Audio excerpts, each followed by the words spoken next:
શક્તિસિંહ જસદણનો જંગ છે, કોંગ્રેસે ડીયુટીનું જોર લગાવ્યું છે, તમામ દિગ્ગજો મેદાને છે, દિગ્ગજોથી જીત થશે? લોકશાહીમાં જીત થતી હોય છે લોકોના આશીર્વાદ અને લોકોના મતોના કારણે.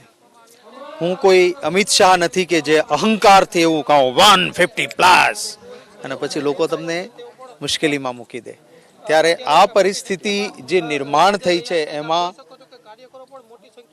લોકોની સખત નારાજગી છે. આપ જુઓ છો આજે જ્યાં જાઓ છો ત્યાં લોકોનો જે ઉત્સાહ છે, ત્યારે જસદણની બેઠક કોંગ્રેસને લોકો જીતાડશે.